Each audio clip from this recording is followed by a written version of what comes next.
wasn't supposed to be anywhere near that part of the mountain.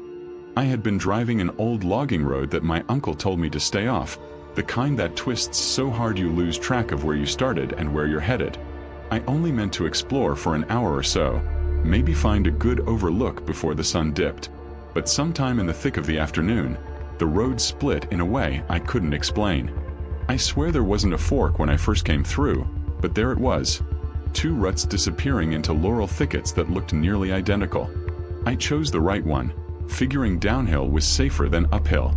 10 minutes later, the road narrowed to barely more than 2 tire tracks and finally stopped at a wall of undergrowth. I should have reversed right then and there, but I caught a glimpse of something between the branches. Just the faintest pulse of light. It flickered once, bright enough to make me think someone was out there, maybe a hunter or someone who needed help. I killed the engine and stepped out, and there it was again. A lantern glow, warm and yellow, bobbing faintly through the leaves. The laurel tunnel was tight, clawing at my jacket as I pushed in deeper. Everything went unnervingly silent the moment I crossed into the shade. Even the wind seemed to stop at the tree line. I walked maybe 100 feet before the brush abruptly parted into a small clearing, and that's when I saw the cabin. It sat half buried in the thicket like the forest had tried to swallow it decades ago and gave up halfway. The roof sagged, moss blanketed the shingles, and ivy twisted through every gap in the boards. And yet, in the front window, a lantern glowed steady and bright, its flame unbothered by the still air. I don't know how long I stood there staring, trying to decide if I'd found someone's camp or wandered into some forgotten remnant of mountain history. There were no tracks leading in or out, no path from the clearing, not even the ghost of an old trailhead. Just that warm, impossible glow. I stepped onto the porch and felt the faintest tremor run through the boards, like someone had walked there moments before. When I pushed on the door, the wood groaned like an old man waking up. The air inside hit me harder than I expected. It was warm, too warm. Like the cabin had been sealed tight with a fire burning all morning. And beneath that heat was something else, something almost alive. I've walked into plenty of musty old buildings in my life, but this felt like stepping into someone's breath. The lantern was on a small table by the window, its flame steady in the stillness. Across from it hung a coat, thick brown canvas, placed neatly on a nail as though waiting for a man who'd simply stepped outside to split wood. Boots sat by the hearth, not dusty or rotted, but arranged with uncomfortable purpose. Their laces were still tied. I kept telling myself it had to be a hunter's hideaway or some backwoods camp someone used now and then, but the deeper I walked into that cabin, the less sense that story made. Each room was tidy to the point of obsession. A bed made so tightly the blanket corners looked carved. A shelf arranged with jars, herbs, maybe, or pieces of bark, each labeled in handwriting so faded it hurt to read. A cup sat on the main table, still half full of something thick and black, like coffee left too long. I didn't dare smell it. There was an odd feeling hanging heavy in the space, the way a stage feels just before someone steps into the spotlight. The entire cabin felt poised, expectant, like I had arrived too early or too late for something. I should have backed out right then. Every bone in me knew it. But some stubborn part of my mind kept tugging me deeper. Not because I wanted adventure or a story. More because turning my back on that space felt dangerous, like giving something the chance to move behind me. I was standing halfway between the front room and the bedroom when the lantern went out. Not dimmed. Not sputtered. Just gone. As if a hand had closed over the flame in an instant. The darkness swallowed the room so fast my vision didn't have time to adjust. I froze, waiting for my eyes to catch up, and that's when I heard it. Footsteps. Slow. Heavy. Just outside the wall. They started near the front window and moved along the cabin's outer edge, each step deliberate, measured. Whoever it was moved slowly, the way you do when you're trying to avoid snapping twigs or rattling leaves. The sound circled the cabin once, then stopped near the back corner. My breath felt loud enough to give me away. The footsteps started again, closer this time, like someone dragging their palm along the outer wall as they walked. I could hear soft scraping, the pads of fingers gliding over old wood. Whoever, or whatever, was out there wasn't testing the door. They weren't trying to enter. They were listening. I didn't dare move. My heartbeat thudded so loud I was sure it echoed through the cabin. Then, after what felt like a full minute, the footsteps stopped completely. Silence. Thick, unnatural, suffocating. I backed toward the front door as quietly as I could, my palms sweating so much I lost my grip on the knob twice before finally turning it. When I pulled the door open, the forest outside looked darker than it should have, like the light couldn't quite reach the clearing anymore. I didn't look back at the window. I didn't check for shadows. I sprinted through the laurel thicket, branches tearing at my clothes, the clearing vanishing behind me like it had never been there. When I reached my truck, the world snapped back into sound. The wind, the insects, the creak of the pines. It was like stepping out of a vacuum. I drove without thinking, bouncing over stones, fishtailing through mud, not caring if I ruined the axle. I just needed distance. When I finally hit the main road again, I pulled over and tried to get my bearings. I checked my map 3 different times. There was no fork where I'd turned off. No spur road. No old trail marked or unmarked. I told myself I must have misread something, missed something obvious. But the more I drove those mountains in the days that followed, retracing every mile I could remember, the more certain I became. There is no road that leads to that clearing. Not anymore. Sometimes, when I think about that lantern, burning warm in a place no one should have been in for decades, I wonder if I walked into someone's memory, or someone's waiting place, something meant to stay tucked deep in the mountain. A space prepared. A space expecting someone else. And on the worst nights, when the house is quiet and the dark presses against the windows, I swear I can hear slow, deliberate footsteps pacing just outside the walls, waiting, just like before, sure that sooner or later, I'll try to find that road again. I was about 5 years into my surveyor job when this happened, long enough that I knew most of the Blue Ridge by memory. The deeper sections past the marked trails were where I spent most of my time.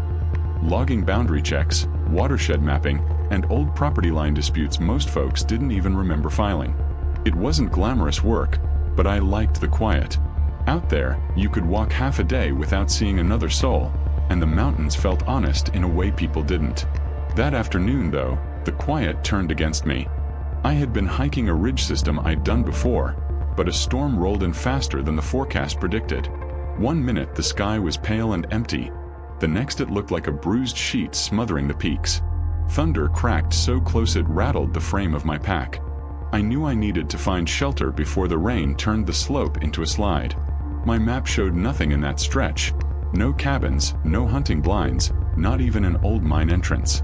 Still, I pushed on, hoping for a rock ledge or overhang. What I found was a cabin. It appeared between 2 pines like it had been squeezed there as an afterthought. Old, leaning on one side, roof sagging, door half-rotted. No chimney smoke, no footprints. No reason it should have existed on a ridge with no trail leading to it. But when thunder cracked again, so sharp it made my ears ring, I didn't think twice. I rushed to it, boots slipping on wet moss. The second I stepped inside, the rain softened. Not faded. Softened. Like the noise didn't make it through the doorway at all. I closed the door behind me, breathing hard, wiping water from my face. The air inside had an odd stillness, thick in a way that didn't feel stale, just intentional. It was a single-room structure, table against the wall, stove that hadn't been lit in decades, a couple of rickety shelves with rusted tins. A cot leaned crooked in the corner like someone had left in a hurry years ago and never came back. I pulled out my radio to check in with my crew, but the moment I clicked the transmitter, the signal died. Not static. Dead silence. I tapped it, shook it, even replaced the battery. Nothing. I chalked it up to the storm and slipped it back into my pack. That silence in the cabin was getting heavy, so I started talking just to fill the space. I said the kind of nonsense you say when you're alone. Complaining about the rain, how drenched I was, whether my map would make it through in one piece. My voice sounded flat against the wood walls, swallowed instead of echoing. Then I heard it. A faint murmur from the left corner of the room. At first I thought the storm had changed, maybe wind pushing through a crack in the boards. But the sound sharpened, then repeated the sentence I had just said. Word for word. In my voice. I stared at the corner, A dark space where the roof dipped low enough that shadows stuck heavy. There was nothing there.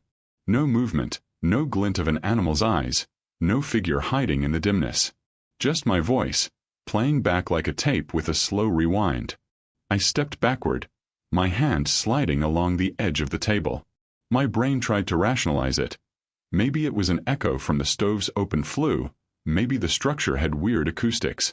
But then the voice repeated a phrase I hadn't said. A new one. Same tone, same cadence. Mine, but wrong. Why are you alone? I felt every hair on my arms stand straight. I didn't answer. I couldn't. My throat locked up, and I stood there frozen, watching the corner as if something might peel itself out of the dark. The voice tried again, softer, almost curious. Cold out there. Stay. I felt the pull of instinct, one that screamed at me to get out, even if the storm tore me apart on the ridge. I forced myself to breathe, to move, to take one slow step toward the door.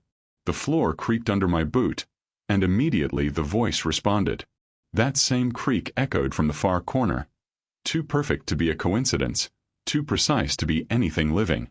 It was copying me. Not mindlessly. With intent.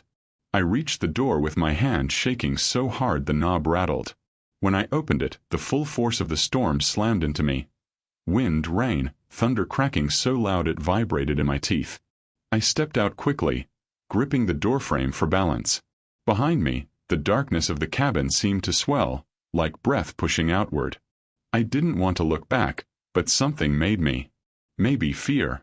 Maybe some animal instinct trying to confirm I wasn't being followed.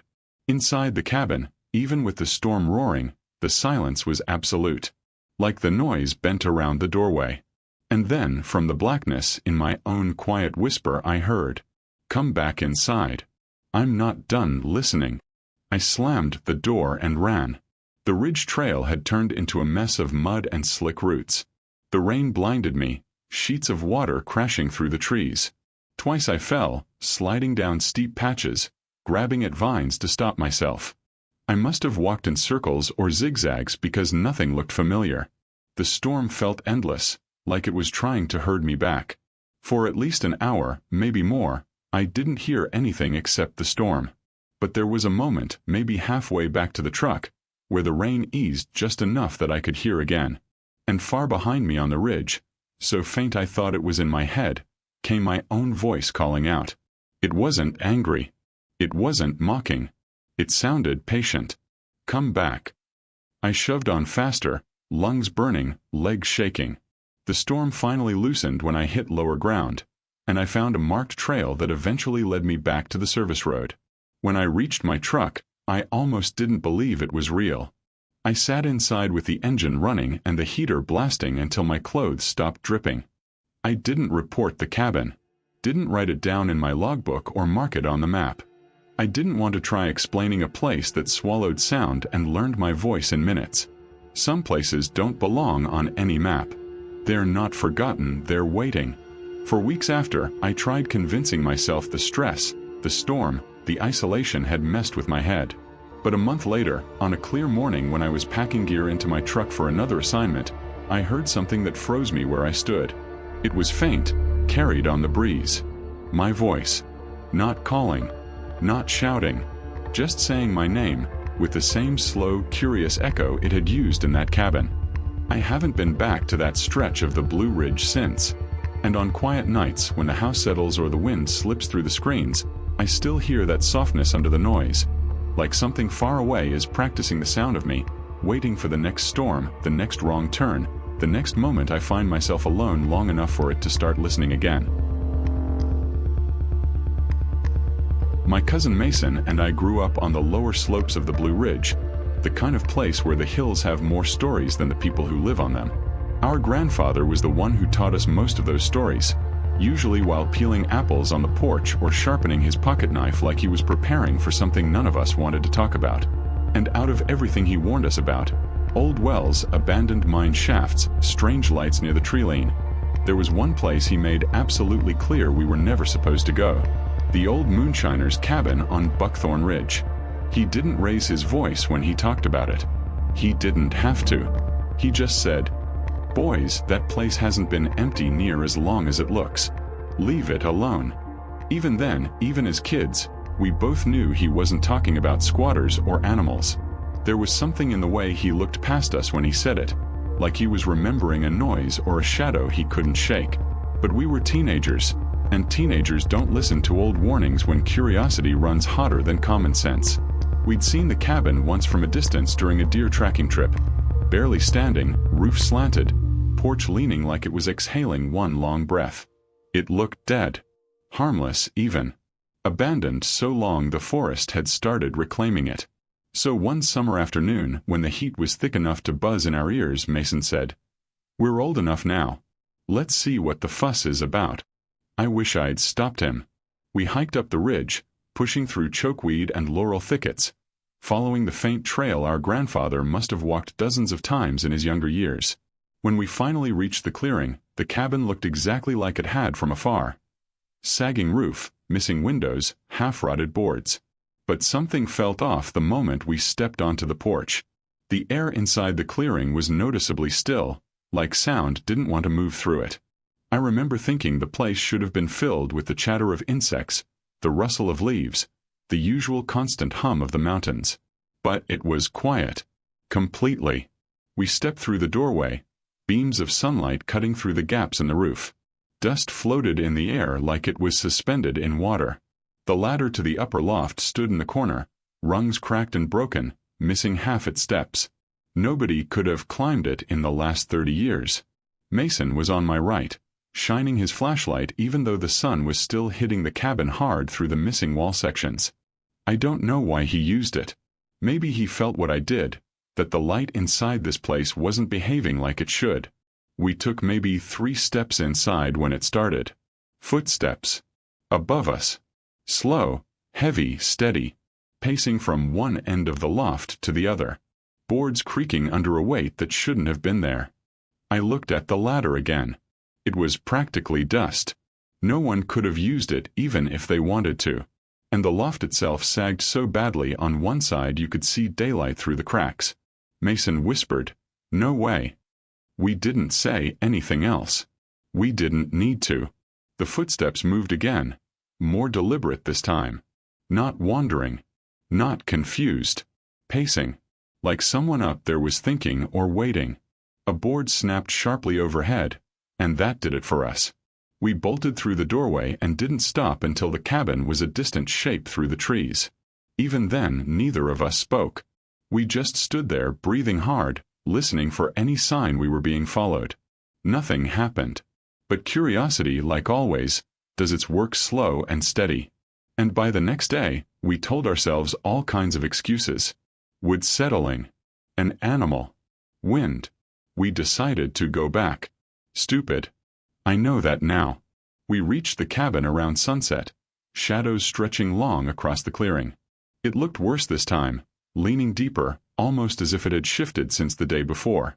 The air felt wrong again, still and thick like before a storm. The moment we stepped inside, I felt a pressure in my ears, like the air was heavier under the roof. Mason clicked off his flashlight, wanting to listen better. The sun was dropping fast, sending long beams of orange light through the roof boards. At first, nothing. Then, one footstep. Directly above us. A slow, weighty shift of something putting pressure on the boards. Another. Then another. The pacing was back, but this time it wasn't wandering. It was following us as we moved inside the room, staying directly above our heads, mirroring our steps. Mason whispered, "It sounds irritated."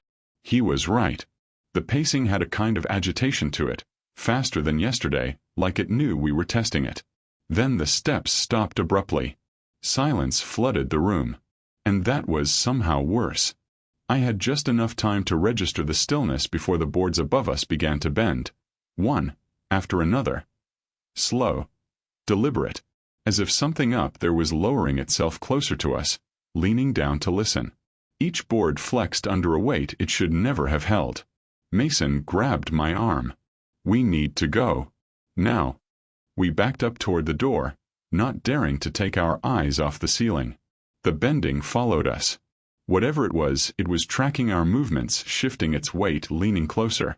When we hit the porch, the pressure lifted instantly, like stepping out of a vacuum. We ran. This time we didn't stop at the edge of the clearing. We ran straight down the ridge trail until our lungs burned and our legs trembled.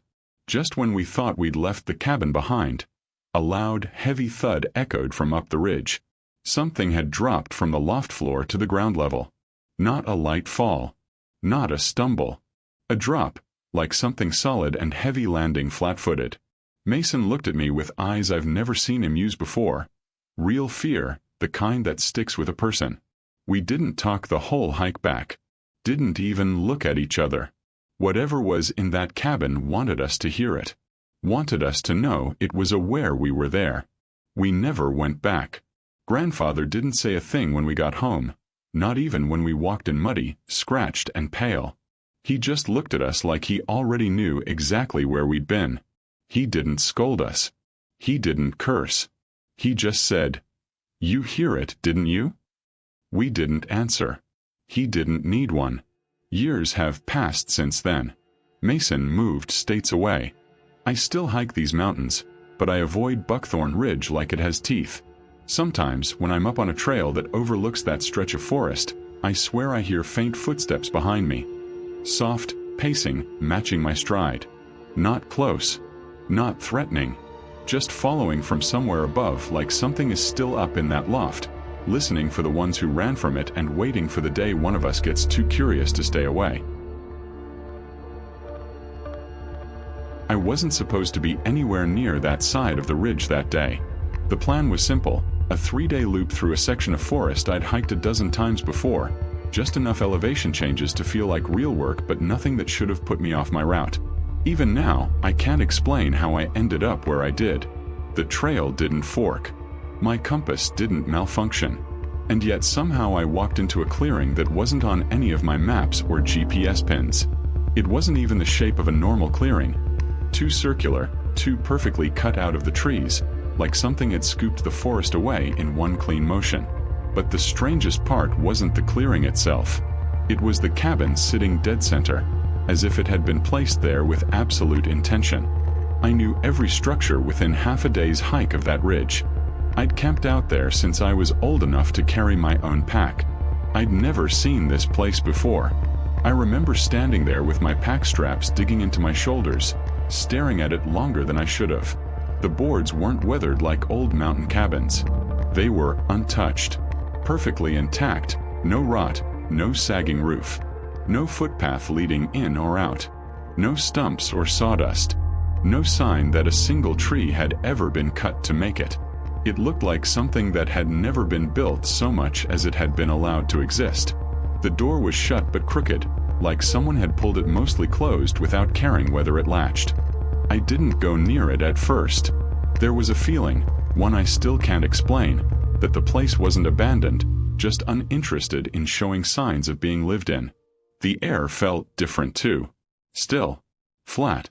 Like the wind didn't bother entering the circle of space around the cabin. Curiosity eventually won the way it always does with me, but I still couldn't make myself step inside.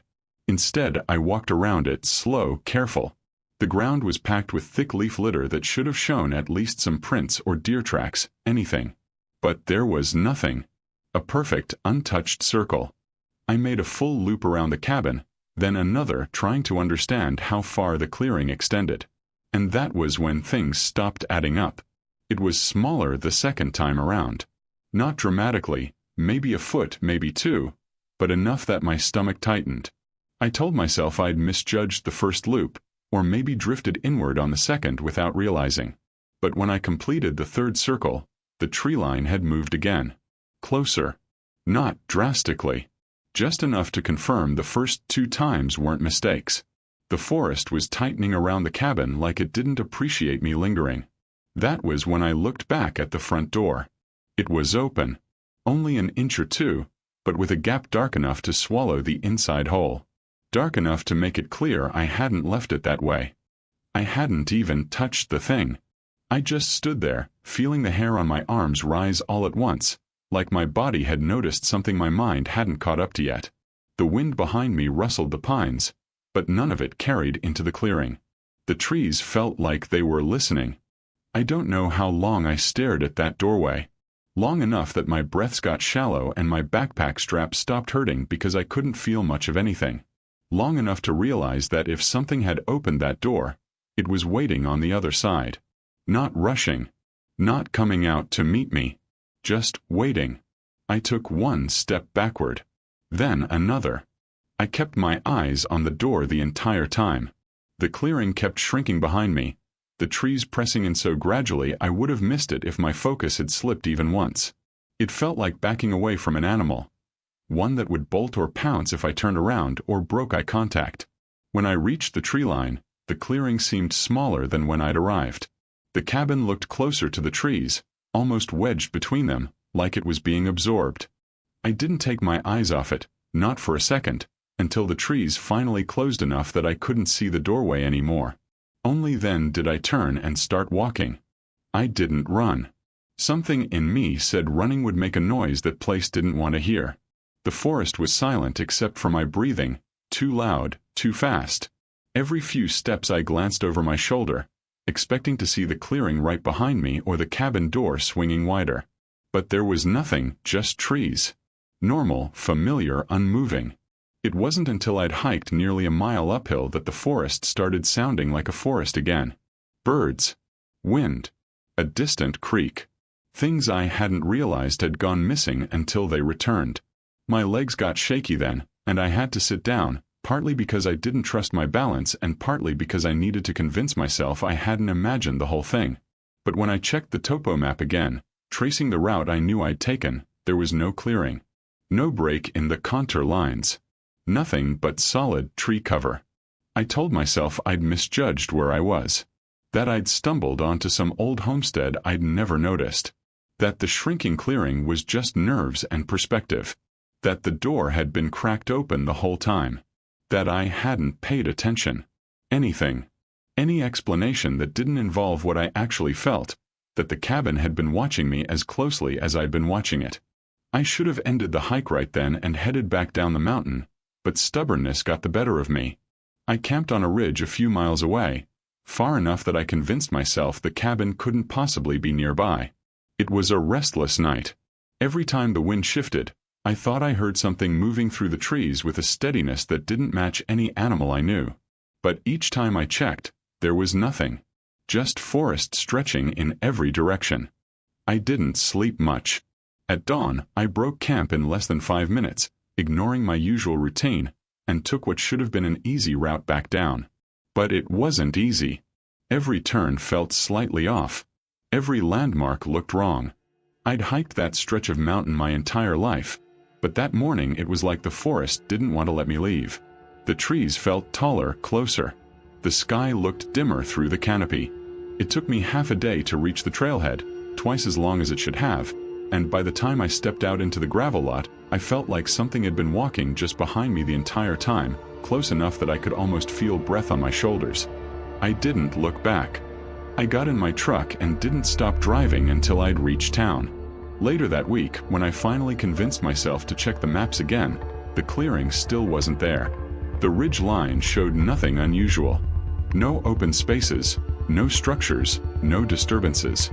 I tried retracing my steps, telling myself I'd go just far enough to confirm I hadn't imagined it. But when I reached the point where the woods should have opened up, all I saw were trees. Thick, unbroken, impassable. I never found the cabin again. But every so often, when I'm hiking deep in the Blue Ridge and the wind suddenly dies, leaving the woods too quiet, I get that same tight feeling in my chest. The feeling that something is standing just ahead, waiting behind a door I can't see anymore. And even if the cabin is gone or hidden or never meant to stay in one place, I know one thing for certain. It remembers me. I came up here looking for quiet. That's the funny part. I'd convinced myself that a weekend alone in the Blue Ridge would help settle my nerves after a year that felt like it had scraped me down to the bone. The cabin was old, older than the listing made it seem, but it was isolated the way I needed. One gravel road in, ducked under trees heavy enough to block out half the sky. No neighbors. No trail markers. Just a wooden porch, a sagging roof, and a lock that clicked too easily when I turned the key. I unpacked, made coffee, and told myself the place had character. Mostly, I just wanted to hear my own thoughts again. By the time night settled in, rain had swallowed everything. It wasn't a gentle mountain rain. It was the kind that slams the roof so hard you feel it through the floorboards. I turned off the lights and sat by the window for a while, watching water pour off the eaves in constant sheets. No cell service. No radio signal. The world outside was just blackness and noise. A kind of noise that makes you feel like you're underwater. I remember thinking that if someone stood 5 feet from the house, I wouldn't know it. It must have been close to midnight when the knocking came. 2 knocks. Slow. Heavy in a way that didn't match the frantic rain around it. I thought at first I'd imagined it. But then it came again. 2 dull thuds against the wood. Not pounding, not urgent. Patient. Almost polite. I sat perfectly still on the couch, barely breathing. My truck was the only vehicle I'd seen all day. The road was washed out in both directions. There was no reason for anybody to be out there, let alone at my door. I didn't move at first. Something in me knew that going to the door, stepping close to it, was the wrong choice. Still, after a minute or two, I whispered, "Hello." The knocks didn't repeat. The rain felt louder. I stood and crept toward the blinds, nudging them open with one finger. All I saw was water, darkness, and the faint outline of the porch railing. No shape. No lantern light. Nobody walking away. But my chest tightened like someone was standing just outside my line of sight. Minutes passed. 10, maybe 15, with no more knocking. I told myself it must have been a branch hitting the siding, though I knew the sound of a knock when I heard it. Eventually I crawled into bed, still listening to the storm hammer the roof. Sleep never came easy out there, but I must have drifted off for a bit, because the next time I heard the knocks, they snapped me awake like a slap. 2 knocks. Even slower this time. I didn't get out of bed. Didn't move at all. The sound had come from the front door again. Same rhythm, same weight. I felt cold all over, the kind that sinks deep into your spine. I waited for a third knock, or a voice, or footsteps, anything. But there was nothing. Just the rain, just the dark. I don't know how long I lay there listening. It must have been hours before the storm finally weakened, and the knocks never came again. At dawn, everything looked different. Quiet. Clean. As if the night had been nothing but a long, fevered dream. I stepped onto the porch with my coffee, expecting at least a sign that someone had been there. Mud prints, a place where rain hadn't washed away the story. But the ground was untouched. No tracks in the mud. No shape in the grass. Not even the faint suggestion of movement. The cabin looked as undisturbed as if I'd been the first person to stay there in years. But when I turned to shut the door behind me, I froze. The frame, clean the night before, had fresh marks running down the wood. 4 narrow scratches, like someone had dragged their fingertips from the top to the bottom of the frame. Not claw marks. Not animal. Fingertips. The cuts were shallow, but the wood around them was frayed, splintered slightly where the pressure had been uneven, as though the hand had trembled the whole way down. I touched one of the grooves. It was still raw, still pale. Fresh enough that even the short morning breeze hadn't darkened it. Someone had done this in the night. Someone had stood inches from where I now stood and traced their fingers along the wood. Slow and deliberate. I packed in less than 10 minutes. No breakfast. No shower. I didn't even bother folding anything. I just stuffed clothes into my bag until the zipper strained. Every few seconds, I found myself glancing at the doorframe again, imagining a shape standing there in the rain, dragging its fingers in that slow, trembling way. The kind of motion someone makes when they're thinking. Or waiting. The gravel road was a mess, but I got the truck through. I didn't look back at the cabin. Couldn't. The whole way down the mountain, I felt like something was following me just out of sight, keeping pace through the trees. I didn't see anything, not really. But every bend in the road felt watched. Every quiet stretch felt wrong. It wasn't until I hit the highway that I finally checked my phone. 4 missed calls from an unknown number around 12:30 a.m. The same time as the first knocks. No voicemail. No text. Just silence. I never went back. The cabin's still listed online sometimes when I check. Different photos now, brighter, staged to look inviting. They never show the doorframe. They never mention the rain. And the listing always says the same strange thing at the bottom. Check-in instructions will be provided upon arrival. Please do not attempt to contact the property at night. I still don't know who knocked on that door, or why they didn't leave prints. But sometimes when a storm rolls in late, I swear I hear those two quiet knocks again. Slow, patient, as if the mountains haven't forgotten me.